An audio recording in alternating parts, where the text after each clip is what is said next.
Yesterday, I finished watching Jessica Jones Season 3, and so I guess this marks the end of the Marvel Netflix shows. At least that's how it looks. I know there's some possibility, some rumblings we heard about Hulu picking up those shows. There's still a little bit more that would need to be done because of the deals. I guess first I'll just start off with giving my thoughts about Jessica Jones Season 3. I enjoyed the season. I almost wonder how I would feel watching it if I didn't know that kind of this is the end. You know, this is almost like the lame duck season because you know there's no more. At least with Punisher Season 2, you kind of like things seemed a little grim, but it hadn't been canceled yet. So this, you know, this was a little different because this show was canceled, and I guess that kind of changes how you look at the season, because there's a difference between we're not going to make a Season 4 and Season 3 is going to be our last one. There's a difference between those. If you say we're not going to make a Season 4, you know, that implies that there was going to be a Season 4, but that things had not worked out and those plans are canceled. But if you say Season 3 is going to be your last one, then there's the expectation that there's going to be some sort of revolution. Well, in reality, the show was canceled. I think they probably had plans for a Season 4. I feel like all these Netflix shows had plans for more seasons. Definitely Luke Cage had plans for Season 2. I think that was very clear. There were some plans. I mean, I can see there were some plans set up for a Daredevil Season 4, an Iron Fist Season 3. But a part of them had to be kind of skeptical about that because the Iron Fist shows were always, you know, the least popular of the Netflix shows, and I'm sure there were plans for Punisher Season 3. I mean, that Season 2 of Punisher did not feel like a close to the Punisher story at all. So I don't know, I guess I kind of like falsely got it in my mind that Season 3 of Jessica Jones would almost be, you know, a finale not just for Jessica Jones but for the Netflix MCU in general.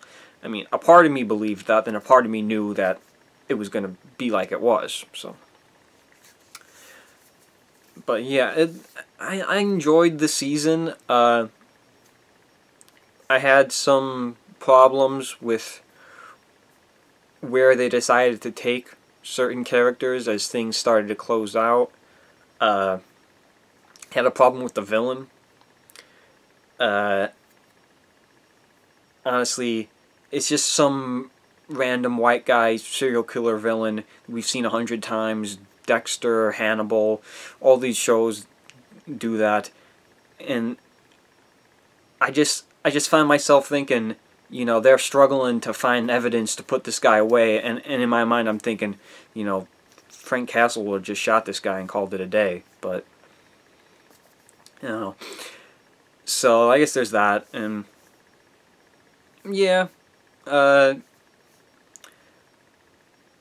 guess I'll just talk about the MCU Netflix stuff in general and kind of what I'm feeling. That's why I didn't really want to do Jessica Jones Season 3 review. I just kind of feel like I would do one of these and talk about everything related, because I feel like if I did a review I couldn't avoid talking about what I'm going to talk about, so it's better to do this. Yeah, it's honestly, it's really sad seeing this stuff over. I've been enjoying the ride. I think it was like 2015 did. I don't know when this started. 2015 seems way too early. Maybe 17. I feel like Defenders came out in 2017. So I would say maybe 15. Because that's when we... I'm going to say this started in 2015. A lot of things happened in 2015. 15 was a big year. But anyway, it's been a while. I mean, looking back at it, there's been a lot of seasons of this if you look at the collective. I mean between Daredevil and Jessica Jones, that's 6 seasons. And then another 6 if you combine Luke Cage, Iron Fist, and Punisher. And then 13 for Defenders. Never got Defenders Season 2. I would have liked that. But I guess Defenders didn't do that well either, unfortunately. I'm kind of curious.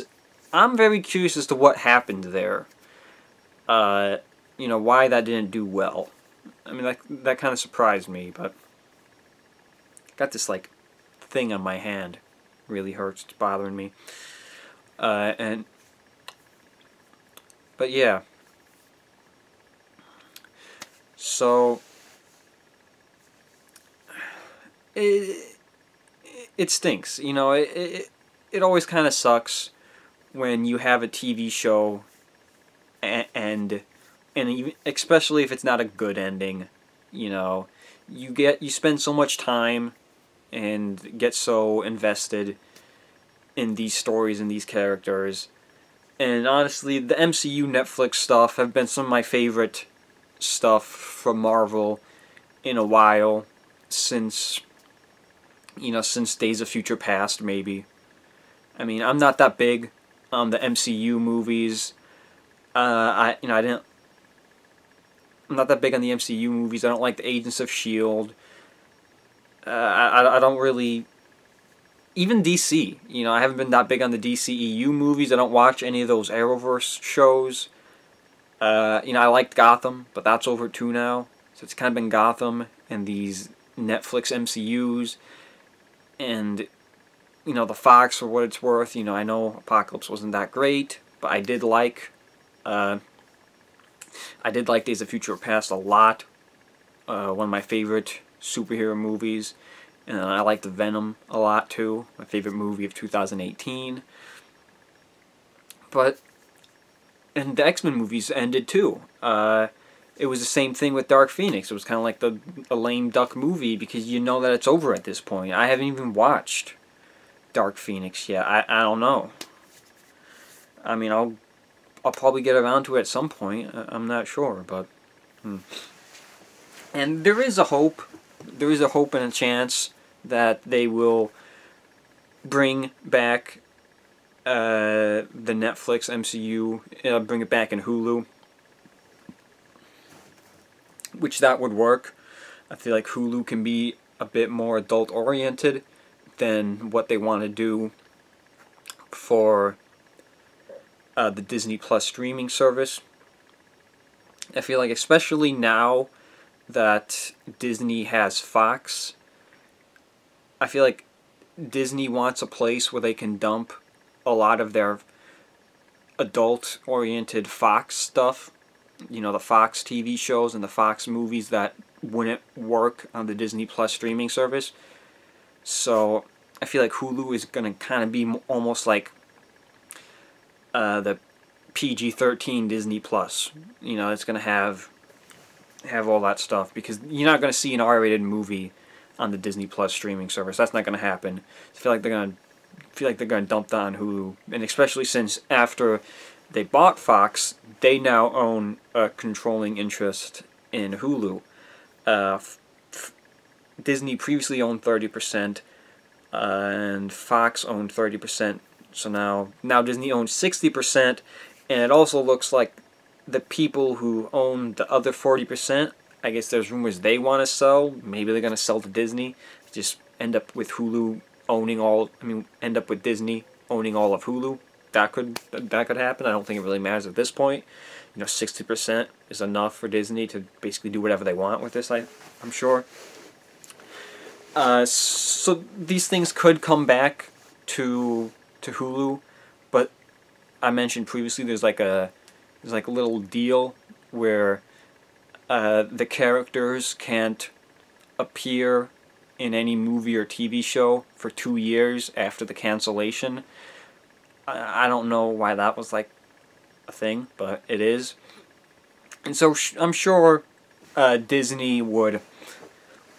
I'm sure Disney would be able to buy their way out of that contract or whatever, and I'm sure Netflix would have no problem just accepting that money. They're not going to renew the show, so they would have no problem just making a little money off of it. It's not going to affect them that much.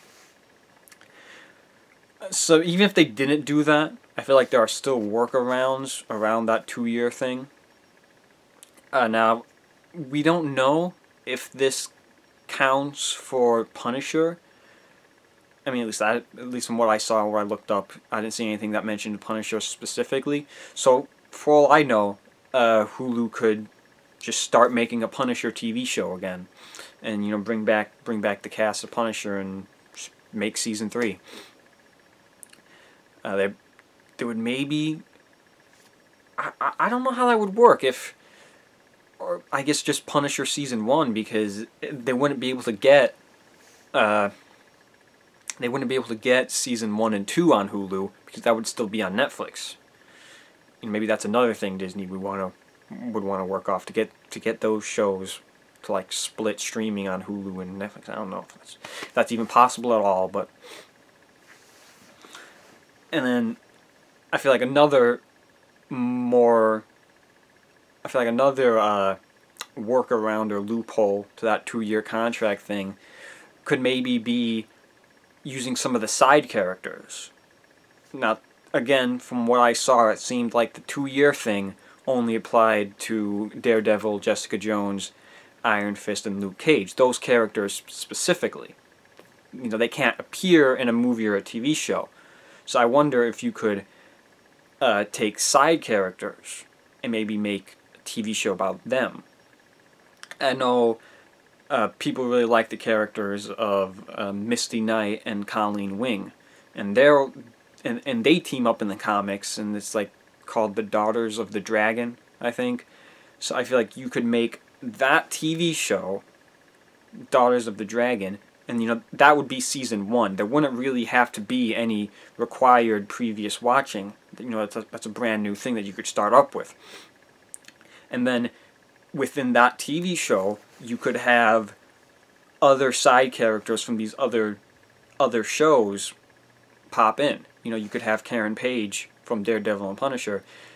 She could show up for a little bit. Other side characters could pop up frequently, like they did in the other shows, obviously.